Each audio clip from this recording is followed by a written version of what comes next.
Hey, what's going on, Who Dat Nation? It is yours truly, TJ Jones, the host of the State of the Saints podcast. And thank you so much for checking out the State of the Saints podcast, where we talk New Orleans Saints. On this edition, we're going to be talking about the Saints getting some guys back. And we're also going to be talking about an article that breaks down Jameis Winston's experience as a starter so far. But let's go ahead and talk about some of these players that are coming back from IR. Some of you probably seen some of the reports that you got players like Marcus Davenport, Trey Schmidt, Will Lutz, guys like that are going to be coming back and being a part of Saints practice. And we know what that means. Most likely they're going to be seeing the field on Monday night. So some Saints reinforcements are coming back. A lot of members of the Who Dat Nation are excited about it. I'm excited about it. Look, I just think that what the Saints were going through the first 5 games of the season, I said this before, just a testament to how good this team actually is. They work extremely hard as a cohesive unit, and when they're limited, you have guys that really step up and take on the challenge of really being able to compensate for that loss. And you look at the Saints wide receiver room since the absence of Michael Thomas, who we probably are going to be seeing in the next couple of weeks or so. And you see people like Trey Schmidt, players like him, a guy that's also a contributor. You have these guys that have been out since the beginning of the year, but yet the New Orleans Saints wide receiver room continue to step up. They continue to make plays that need to be made in order for the Saints to be able to execute and get wins. I mean, you can arguably say the Saints should be 4-1 going into the bye week. They had a little bit of a slip up versus the Giants. A lot of people feel like they should have won that game. The Carolina Panthers game, I mean, that was just pretty much just a beatdown. You had some things that weren't going your way, but I mean, that was a loss. But you should have had at least one loss. And you can really truly say that the Saints have overachieved, because nobody expected the New Orleans Saints to even be in the position that they're in right now. For the Saints to be number 2 in the NFC South as of right now. Some people probably would have thought the Saints would be 3rd, or even at worst, last in the division right now, if you look at some of all the guys that they had to compensate for. You look at those guys, Teron Armstead, you look at Eric McCoy, Michael Thomas, Traquan Smith, Will Lutz, Quinn Alexander, Marcus Davenport. You got all these different guys that are out, and all of these guys are key components to your team. These are guys that are making Pro Bowls, becoming all pros, guys that are really top 3, top 4 in their position among the entire NFL. And you have to go out there and play without those guys, and you're 3-2 at the bye week. So that's a testament to how good this team actually is as an organization, and how well coached they are. Now I'll say this about the guys that are coming back. Now, look, I think that we need to address the elephant in the room, and anybody that knows me knows that I don't sugarcoat. I think that is absolutely sad in a way that we're actually relying on guys that are known for being hurt. I mean, I'm just being honest. You look at guys like Traquan Smith, I like him, but most of the time, he's not available when we need him to be there. You look at guys like Marcus Davenport, he showed flashes, but he's rarely ever in a lineup. Quinn Alexander, who's explosive, and he's out there when he plays, but he's not always in a lineup. And you know what I'm saying? You got all these different guys, Teron Armstead, not so much Eric McCoy, because he doesn't really get hurt. But these are guys that always are hurt. They're always hurt, man. So I'm just wondering to myself, why did it have to take this point for us to really truly realize that we missed these guys? That's what I feel like the Saints really had to do, their due diligence, maybe getting some guys in here. And it is nothing personal, right? We know that Marcus Davenport can ball. We know that he can play when he's out there. We know he can be disruptive, and he shows a lot of promise. But the Saints didn't bat an eye and didn't hesitate to draft Peyton Turner in the first round. Some of us were upset about that. Some of us were frustrated about that, because we felt like cornerback was a bigger need than pass rush. I mean, looking at what the Saints are doing when it comes to the defensive front, you have to say this was a position that they needed to pay attention to, and they did. But I don't think Peyton Turner will exist in a Saints uniform if Marcus Davenport didn't always have a track record of being hurt. I feel like it should have been the same way at the wide receiver position with Schmidt. You should have got yourself another wide receiver out there, probably in the draft, or somebody, that you could have gotten free agency. Linebacker, you got that in Pete Warner. Number one, because you probably didn't think that Quinn Alexander was going to come back because of the salary that he demanded at that time. I think it was like $13 million. So you got somebody to be able to compensate for the loss of Quinn Alexander, and Pete Warner has been doing an outstanding job. But all I'm saying is we're relying on guys that have, a track record of being hurt. So what does that mean? That means that most likely, and I'm knocking on wood when I say this, but there is a strong probability that these guys are going to get hurt. So it's hard for me to really just jump and be cheering and clapping and saying hooray, dancing down the street or doing the Benson boogie when I'm relying on guys that I know that are good, but are always hurt. Okay, so I'm just wondering in the back of my mind, yeah, we getting this production, but for how long? I mean, how long are we going to get this production? Is it going to be for 2 games? Is it going to be for 5? Is it going to be for 10? Or is it going to be for 1 game? I really just do not know. But I am glad that these guys are coming back. I don't want anybody to get me wrong. I think that these guys can benefit. These guys can be beneficial to the team. I think the Saints can be, benefit from these guys' presence out there. I start with Schmidt. We know Kwon. Jameis Winston worked out in the offseason. Kwon staying in Jameis Winston's guest room, getting that working in the offseason. We seen the videos. We seen the passes down the field. We seen the footwork of Schmidt. We seen him catching passes. A lot of people thought that this was going to be Kwon's breakout year. Kwon still has something to prove. Some people are saying, I don't know if Kwon Smith is going to come back to the New Orleans Saints. Here's a news flash for a lot of people. The Saints like Kwon Smith. They like him a lot. He is one of those people who we wonder, like, man, why we still got him, man? We can't count on him. He's almost like the PJ Williams of the offense, okay? Some of us look at PJ and be like, how is PJ still weather the storm year after year, off season after off season? He's still with the team. Kwon Smith is the same way. He's an above average blocker. He's a good pass catcher when he's out there. And, he can make some noise from time to time. So I don't think that is hurting him being in the Saints uniform next year. I think it's hurting him when it comes to his contract leverage, okay? This isn't about production. This isn't about him being a Saint. This is about him, getting some type of contract and having some level of leverage. If you're not out there and you're not producing, then how can your agent go to a team, go to the general manager and say, my wide receiver demands this amount of money? Well, the GM can easily come back and say, well, we like him, but we can't always count on him game in, game out. So this is where we are right now. And as an agent, what can you do? What can you do? What can you do? Like, this is the number that they gave me. So Kwon really has to go out here and really make some noise in order for him to really put himself in a position where he can be able to negotiate himself contractually. So I think him getting hurt, has hurt him. So he's really going to have to step it up. When it comes to Quinn Alexander, we know what he can do. He is the pulse of the team. He's one of the pulse of the team. Okay, people like him. The fan base like him. His teammates like him. When he's out there, he's so fast. He can dissect plays really quick. He has really good instinct, really high football IQ. But once again, he's always hurt. We would not have Quinn Alexander as a member of the New Orleans Saints, as young as he is, if he didn't have this history of being hurt. Period. Okay. Quinn Alexander falls into the lap of the New Orleans Saints via trade last year because he has a track record of being hurt.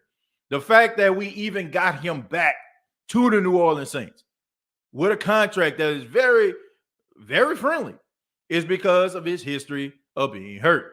So I do enjoy Quinn Alexander when he plays, but he has to stay healthy for an extended amount of time. If the Saints are really going to make a run at this, if they are really going to be one of those true shutdown defenses, Quinn Alexander is going to have to be available. Same thing with Davenport. Davenport has got to be available. He has got to be available. It's hard for me as a person that that, does these type of shows, that watches and analyze guys, it's hard for me to get excited about any one of these guys, to be honest with you, because, they're always in and out of the lineup, and there's really no consistency there when it comes to their health. So, like that they're back, but I'm still on the fence, and I'm still skeptical about how long this is going to take place. The next topic that I want to talk about an article that I read on Fansided. Shouts out to Fansided, man. They do an outstanding job over there. But this article really focuses on Jameis Winston. And the title of this article, and I encourage everybody to check it out, it's called "Saints Still Don't Know What Kind of Quarterback They Have with Jameis Winston." And I'm going to read this. I'm going to read a little bit of this. It says, while Jameis Winston has done a nice job through the first 5 games of 2021, the New Orleans Saints still are unsure what kind of signal caller he'll be on a regular basis. As a result, it's no wonder that Christopher Knox of Bleacher Report says that one question haunting the Saints is if Winston can be a safe quarterback or not. Okay, before I go any further, I just want to address this, all right? This is one of those damn if you do, damn if you don't type situations. When Jameis Winston came to the New Orleans Saints after being a starter, throwing 30 touchdowns, 30 interceptions, we heard this all over and over again. So, ad nauseum, all right? When he got here, it was the fact that Jameis Winston was a turnover machine. He was a guy that turned over the football. We can't count on him because he's always turning over the football, always putting his team behind the 8 ball, right? So now you have Sean Payton, who kind of limited him, you know what I'm saying, and got him throwing less passes than he did in Tampa. And now he has a higher touchdown to interception ratio. So you have a problem with him throwing a whole bunch of interceptions and turning the ball over at an alarming rate when he was throwing the ball 35, 40 times a game. That was your problem. Now he's not throwing as many passes, but it's boring. So he's being minimized. So he's not doing a good job. So what is it? Okay, what do you want him to do? Like, do you want him to have 12 touchdowns, maybe 7 interceptions or something like that, so you can have more stuff to talk about here? But him having 13 total touchdowns, 3 interceptions, I have to say, if you were a Saints fan and you were skeptical about Jameis Winston after 5 games, you have to say you gotta be pretty optimistic about this particular situation. So that's something I wanted to say. And the editor goes on and says, in short, Brees was both consistent and reliable. Okay. Once again, I feel it is wrong for us to compare Jameis Winston with Drew Brees. It's just as simple as that. If you're comparing Jameis to Drew Brees, Jameis is going to lose. Okay. It's just what it is. Drew Brees' career is over. He has solidified himself as arguably the greatest quarterback to ever play the game. He has solidified himself as the best quarterback and the best player in New Orleans Saints history. So comparing him to a Drew Brees is unfair. Okay. We know that Drew Brees is consistent and reliable. That's the reason we love him. That's the reason why he's a surefire Hall of Famer after his 5 years eligible. 5 years up. He'll be eligible for the Hall of Fame. That's the reason why we love him. The same cannot be said for quarterback Jameis Winston. If the Saints are hoping to make Jameis Winston their long-term answer at quarterback, they need to find out if it ever can. Okay, so I guess they're wondering, okay, can he be consistent and reliable? How can you find that out, right? Do you have him throwing the ball 35, 40 times a game? No, I don't agree with that. Should he, I don't know, should he dance around in the pocket? You know what I'm saying? Like, should he throw more risks into, you know what I'm saying, throw more passes into traffic, double coverage, maybe triple coverage, maybe. You know what I'm saying? Would that prove, you know what I'm saying, that he's a long-term solution? A quarterback's job is to make sure that he consistently plays the position and he throws more touchdowns and throws very little interceptions or turns the ball over very little. And as of right now, he has thrown more touchdowns than interceptions once again. What the problem is, okay? And not to mention, this is his first year as a starter, in a very complex offense. This is a very complex offense. I don't understand why people don't pay attention to that. And I think it has to do with Drew Brees. It is the Drew Brees effect. It is the consistency of Drew Brees at the quarterback position for the New Orleans Saints all of this time. That's what it's about. It's about him being consistent, him running an offense consistently, not missing many games. That is what we are a prisoner of. So we expect any quarterback to play above the level or at the level of Drew Brees. Okay, but we don't remember the times in which Drew Brees was learning a Sean Payton's offense. His numbers weren't gaudy, and they weren't knocking your socks off. It took some time for Drew Brees to learn the offensive concepts, the offensive playbook of Sean Payton. Okay, and I just think that Drew Brees' consistency over an extended amount of time kind of shields us from the fact that you have organizations that don't have that type of consistency. Even at a starting quarterback position, you may get a guy as a starter and he might play well, but he might be in and out of the lineup because he's plagued with injuries. Okay, there's a reason why we look at guys like Brett Favre and Eli Manning, and we look at those guys as being Iron Men and being able to weather the storm and take those hits year after year, game after game, and still go out there and be a starter. So it's hard for me to sit up here and talk about Jameis Winston and talking about his production when the last time we talked about him, it was the fact that he was turning the ball over at an alarming rate. That was the issue, right? It was the fact that people were calling him a turnover machine. So what are we doing here? Are we moving the goalposts, right? You know what I'm saying? The goalpost where it stood was he was a quarterback that was a turnover machine. Now he's no longer a turnover machine. Now we're going to nitpick how many times he throws the football. Like, it's damn if you do, damn if you don't. So if he throws 35 to 40 times a game and he's throwing 2 and 3 interceptions, I guess we can say, oh, he's not a good quarterback. He's not going to be the future of the New Orleans Saints. But because he's throwing the ball 20 to 25 times a game, oh, it just shows that he's not good enough to play the position. Well, damn. Right? You know what I'm saying? If you put the ball up in the air more times than not, yeah, I mean, those guys on the other side of the football, they get paid a lot of money to get the ball, to turn, you know what I'm saying, to generate turnovers. So if you're putting the ball in the air 35, 40 times a game, and you know what I'm saying, like your reputation as a guy that needs to work on his decision making, why in the hell would you want him to do that? Why? It just doesn't make sense to me. So he's doing a good job with limited passing attempts. And you know what I'm saying? He has a high level of touchdowns and very few interceptions. So, and turnovers. So what more do you want? All right. So it says this isn't news for anyone, especially Saints fans who saw their team face Winston twice a year from 2015 to 2019. The last time Winston was a starting quarterback prior to this year was in 2019 when he threw 30 interceptions as a member of the Buccaneers. This is what I'm saying. This is how I feel about it. We need to go ahead and just leave that stuff in the past about the 30 touchdowns, 30 interceptions. And I probably lost a few people when I said that, but hear me out. How can a person change the narrative?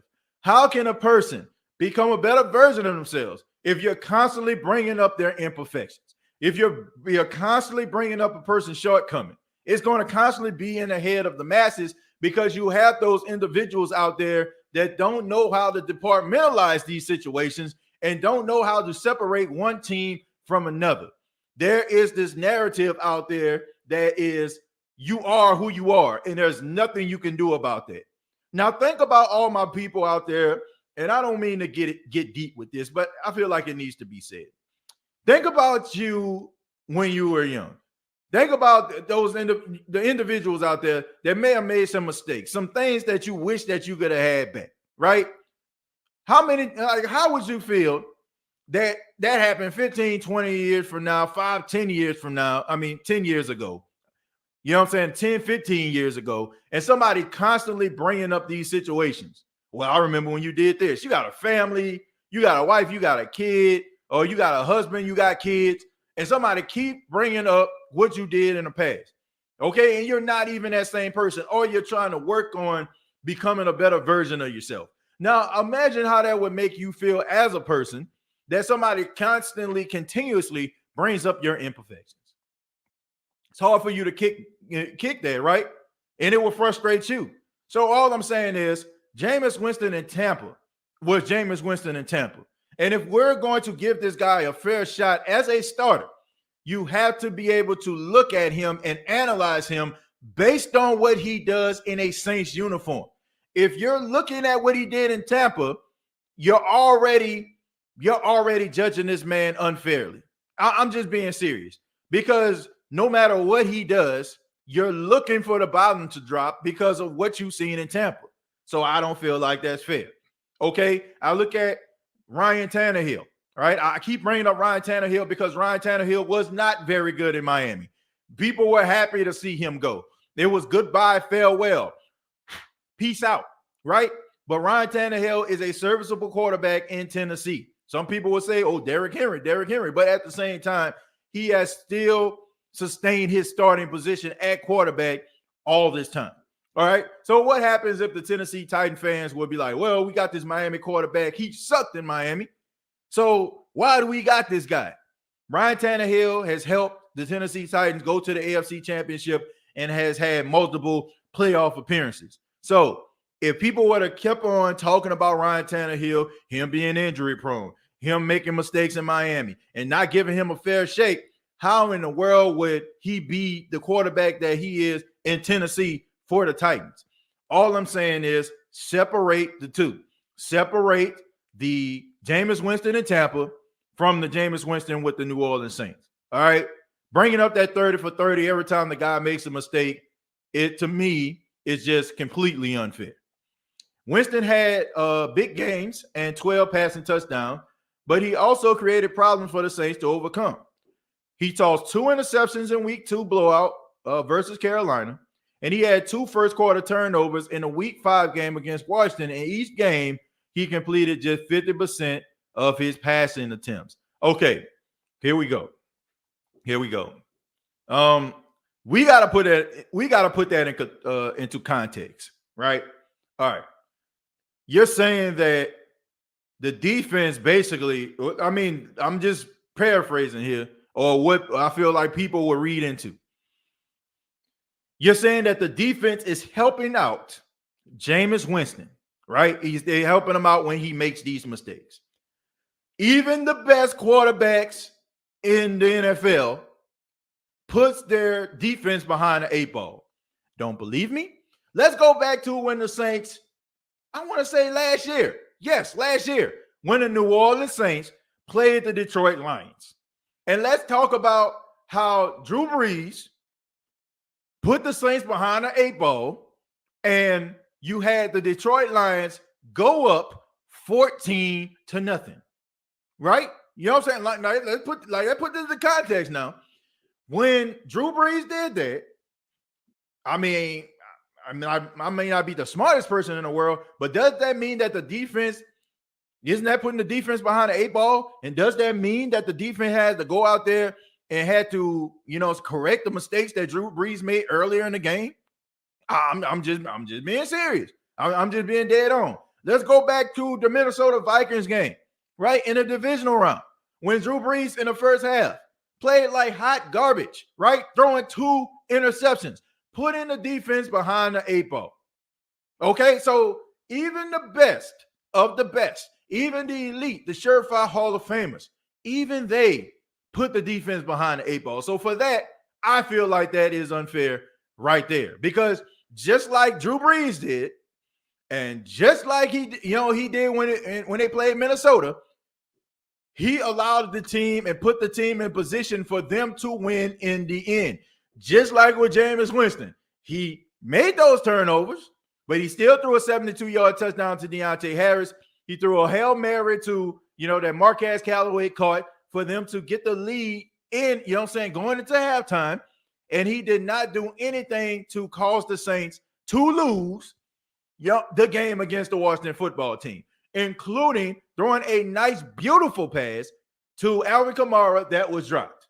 That would have sustained the drive but they end up getting a 3-and-out. So all I'm saying is let's put this thing into perspective. And also, you put any quarterback in a situation that Jameis Winston has been in the first 5 games, not playing with their number 1 and their number 2 receiver, believe you me, if they're not a Mahomes, if they're not a Brady, if they're not one of these elite quarterbacks, the Aaron Rodgers, that team is going to suffer. So for him being able to go out there for 5 games, the Saints being 3-2, and him having 13 total touchdowns and 3 interceptions with a bunch of undrafted free agents that are unproven in real game situations and being in that starting role is a testament to how good this guy actually is. So we can analyze this, right?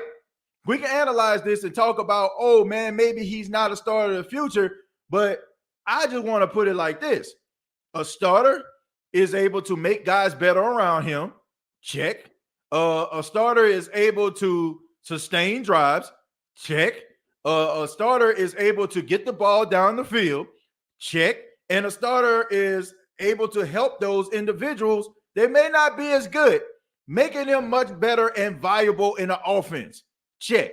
Juwan Johnson, Deontay Harris, Marquez Callaway. I mean, none of these guys are household names before the season start. Maybe Harris for special teams, but not as a receiver. So the dude checks all the boxes. The only problem that people may have with Jameis Winston, to me, is maybe he's not, embedded with the playbook as much, as a Drew Brees, right? But that takes time. It takes time in order for these guys to get to that level where they're more comfortable with the playbook, where they know it like the back of their hands and they're able to execute it. But I think based on what the Saints have been dealing with, what we talked about at the beginning of the show, all of those guys being out, and this guy is still able to go out there and be a serviceable quarterback and helping the team sustain drives and also win more games than losing. And going into the bye week above 500 with all those guys out, I have to say you got to give this guy a chance. You got to give him a chance. He is not going to be Drew Brees. Drew Brees is special. Drew Brees is one of the greatest quarterbacks of all time. So it's unfair for us to judge this guy based on what Drew Brees has done in a Saints uniform. Drew Brees took a snake-bitten franchise and made them relevant. And now we have Jameis Winston, who is following in those footsteps. Those are some huge shoes to fill.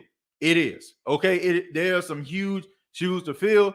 But to me, based on his intangibles, based on his abilities, I think that he has what it takes to be a starter in the future. I really do. And I think that the Saints are going to get better offensively when Michael Thomas comes back. And, his chemistry with Trey Schmidt from the offseason, I think that is going to carry over to the regular season. And they're going to, be able to create this level of chemistry that they had when they were out there throwing at those high school stadiums. So that's the way I feel about it. I have to disagree a little bit with the article here. Not to say that I don't understand where they're coming from.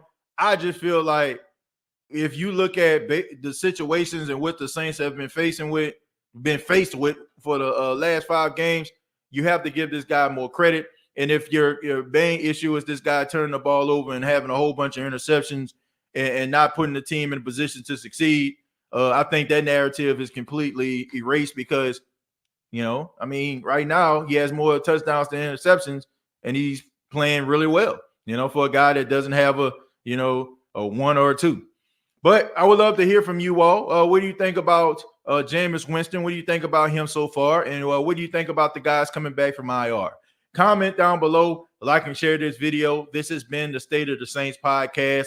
Thank you so much for tuning in. Subscribe to the YouTube channel, youtube.com, search The State of the Saints podcast, facebook.com, search The State of the Saints podcast. Previous episodes are available on iTunes, Spotify, iHeartRadio, and Anchor FM. Till next time, all I got to say is, who dat?